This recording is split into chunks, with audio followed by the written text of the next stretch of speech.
Welcome to the Jamodi podcast. We are all surrounded by amazing coaches and leaders.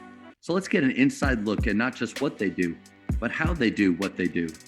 After all, becoming the best versions of ourselves is Jamodi, just a matter of doing it.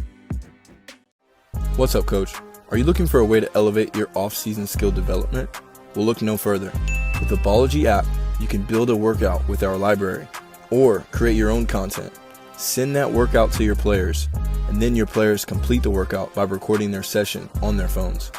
You can monitor and encourage competition with our leaderboards for every workout.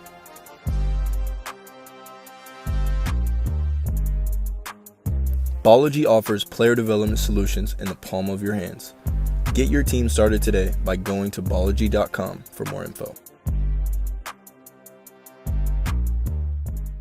Well, first, Coach, I just want to celebrate you just on the attitude and approach you take to your training. And I would imagine if I walked into your gym on the first day of school, the energy, the enthusiasm, the passion that you just showed about your program, you probably have that day one. And you're talking about that warrior mindset from day one. I think some people think that they almost compartmentalize themselves or their culture within their seasons and think, well, in the fall, we'll just kind of get them into it, take it easy, maybe just go set some foundational piece, which is fine. But then when the season comes, then I'll bring the energy, then I'll bring the passion. Now we're in season. Like you, I think you start from day one, setting that foundation, but it also starts with you as a person. So what are those daily habits that set you up for success? Daily habits, I would say, is prayer. Making sure I'm praying and then I'm reading my 20 pages.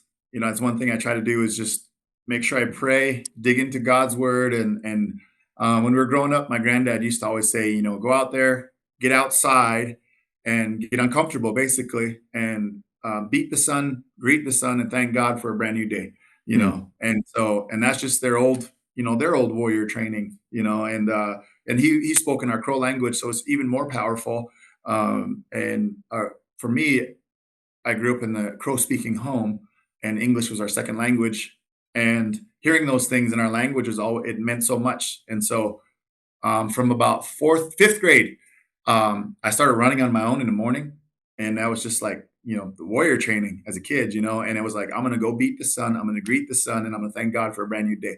And that was a habit that I started since I was little. And so we do these habit trackers for our players, and it's just like several things. Just drink a lot of water, at least 2 liters, and then talk to every member from the team today.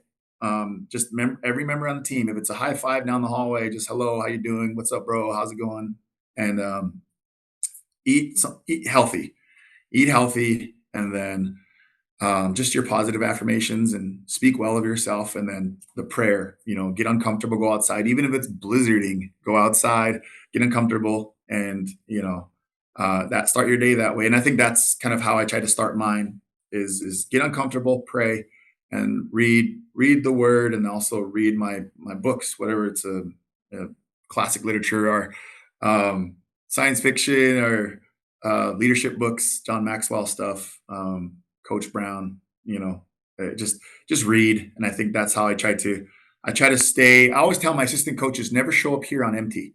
Always have something to give these kids, because they are like reaching for knowledge. They're sponges, and they don't want to.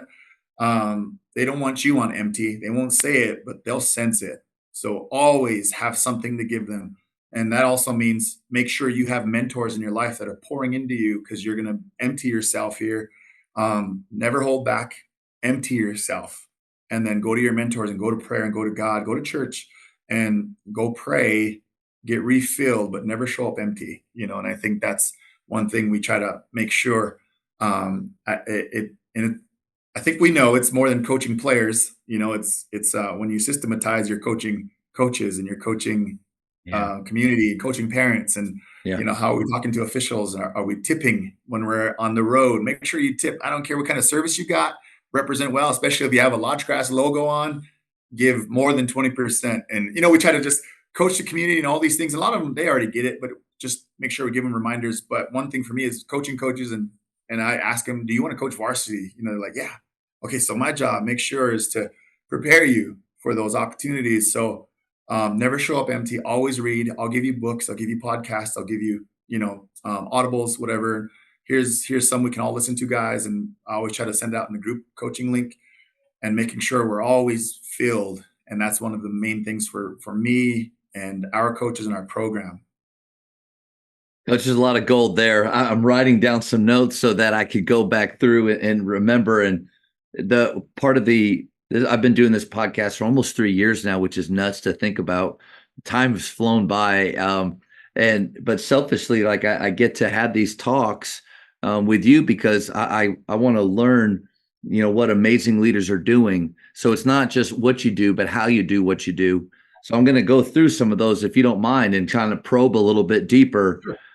Prayer life for me is something that, I've read some books on it. I grew up in a Christian household, and so it's kind of one of those, like, some people have these big conversion moments, and I don't remember a time where the Bible wasn't a part of my life.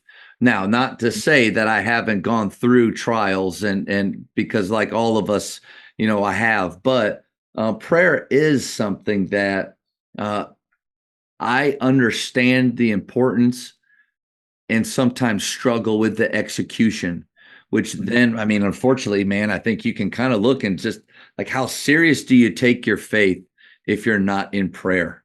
Like, Right. it's like that question is, to me, what's that look like for you? And I'm maybe the specifics here. Like, do you have a pattern? Do you have a prayer list? Do you have a certain amount of time?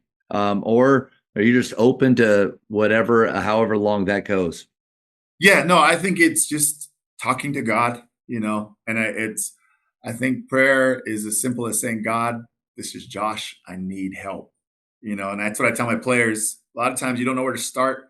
Some of you may not have a prayer life. Some of you might have grew up in a praying home. Yeah. Some of you guys grew up where you're going to sweat, and that's where you're getting your prayer time with the elders. And some of you guys, you don't even know what that is. And I try to tell them prayer is simply saying, God, this is me, help me. And then just go daily, every day. Let's start at 7 a.m. Just every 7 a.m., set your alarm, wake up, pray. God, this is me. I don't know where to start. I'm here. Help me. And then the next day, do it again. And then add 12 o'clock. After a week, just add 7 o'clock, 12 o'clock. God, you've been helping me. You got me this far. I want to keep growing. I want to keep going. And I think for them, that's like just the foundation, laying a foundation of prayer. And these things start to happen and starts to line up. And for me, it's just talking to God every single day and conversing back and forth and just listening for his voice. Like, God, what would you do in this situation? We're facing these things, or God, this is amazing. Life has been great. Thank you. Do you have anything to say, God? And it's always his word. I think divine revelation, it always just goes back to his word. And I just like to read.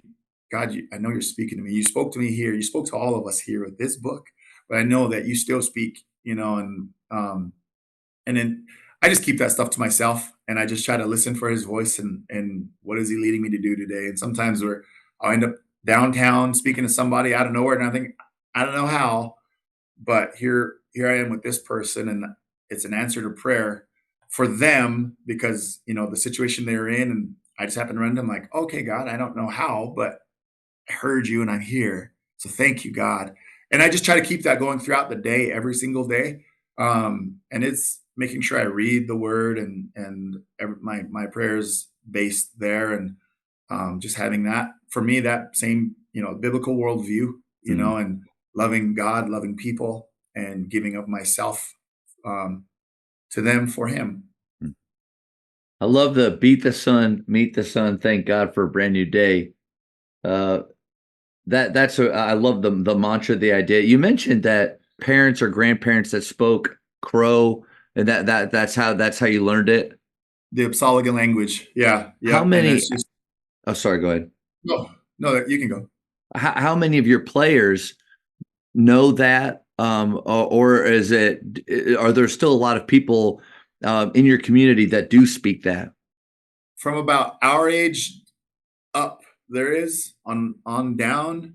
it's dropping off pretty fast, and it's Mm. sad, but there's some revitalization efforts going on, and they're impactful. So it's awesome. I mean, the kids here, they understand a lot of what their parents are saying. They understand a lot of what coaches are saying, and they understand a lot of what elders are saying, but they speak mostly in slang, and there's a few that can speak it, but not as much as there used to be.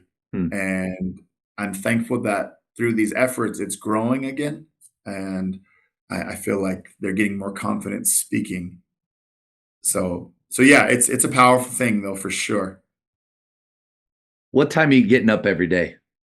Every day for me, probably 5:30, 6 at the latest, Yeah. and just making sure I pray, and then I do my reading, and I'll try to read the word first, and then I'll get into whatever books I'm on. And I have about 3 or 4 books in my backpack at all times because I always tell our coaches, leaders read, or at least they should, and keep growing, and there's guys like, oh, I don't read, I don't do that. I'm like, you need to, stop. Like, I'm just not one of those guys. That's not how my brain works. I was like, neither does mine, but I Become trained it. become one of those guys. Yep, Yeah. you train like you tell your players, you got to train. You got to build Man, that muscle. You're telling your players muscle memory. Well, you need to do that too. man, you're right on the So, money. Mono Watso with PGC said more is caught than taught. And so we oh we yeah, can we can say all the right things, and we can tell them to pursue excellence with how they train and to be 1-0 every day. But if we're not, like, if we're wasting time, if we're not getting better and growing, like if you and I are the same today or in 5 years that we are today, I mean, are we being hypocritical, or are right. we living out what we're trying to show our players? Yeah. No, I heard a mentor of mine tell me that just about the gift of the impartation. Is like you can speak loud and preach loud and say loud, but you'll always give what you have, because of impartation. Yeah. So your words might be bouncing right off, but if you have some bitterness inside, and you have laziness inside, that's what you're going to be giving out. And so I always think of that, and that's why I always tell our coaches, never show up empty. Always Mm. be filled, locked, loaded, prayed up, ready to go. And And but yeah, another point jumped in my head. Gannon Baker, he said, you can't coach what you don't have. Like, you can't yeah, coach what you don't possess.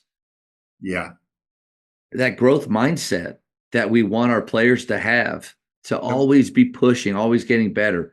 How can we really teach that, if we're lacking in it? Because, and I think the answer is, maybe you can fake it for a little while, but at some point there's going to be yep, conflict with you and yourself, with your players, and what they really see.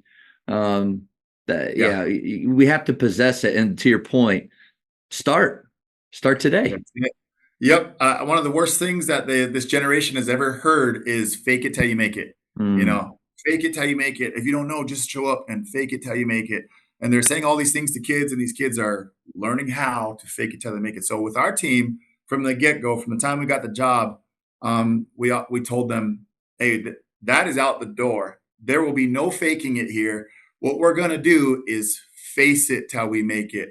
That means we're going to have some very tough conversations. We're going to get real about where we are. And my job as leaders to define reality, and that might hurt and it might sting. For me, I'm going to call in coaches who know things I don't know, and they're going to come speak to us, and we're all going to grow together. There's a lot of these things I don't know, but I'm willing to learn. I'm willing to grow for you. And I don't want you to miss the opportunity to grow either. So if you're not good enough, I'm going to tell you. In some areas, if you're lacking skill in some areas, I'm going to tell you. If your shot is terrible, I'm going to tell you. If you're slow on your first step, I'm going to tell you. If you don't have good defense, and if your back is to your man and you're facing the ball, I'm going to tell you that little things we're going to work on to make sure that you're smarter, you're stronger, and you're better, but there will be no faking it whatsoever. We're going to face it till we make it every step of the way. Even if you're pissed off about playing time, I don't want you to hide about it. I want you to go posting about it. I want you to come talk to me and say, Coach, I'm let's face upset. it. Yeah, let's face Let's it. face it, Coach, I feel like I'm better than this. Yeah. Coach, I feel like I earned this. Coach, I feel like I deserve this. Come talk to me. I can handle it.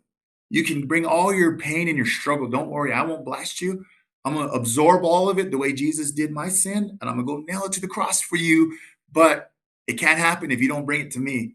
And let's bring it to the light together, and let's walk through this together. And I think that'll help them more than anything, And some of the players that have been pissed off at me through their time after now living life and working these jobs are coming, hey, coach, it's good to see you. And I apply a lot of the same stuff, the Yeah. competitive excellence, work hard, fight easy. And their hardest day, my warm up, when they're struggling, having a tough day, I'm like, I'm just getting started.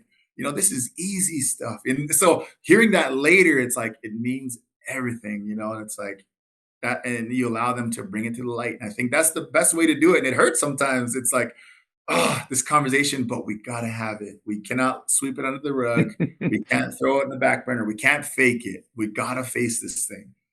Coach, that conversation hurt me right there because I can't tell you how many times I've said I've directed for PGC for 5 years, and there's a whole segment on sometimes you got to fake it till you make it. Like, we've all said that, Coach.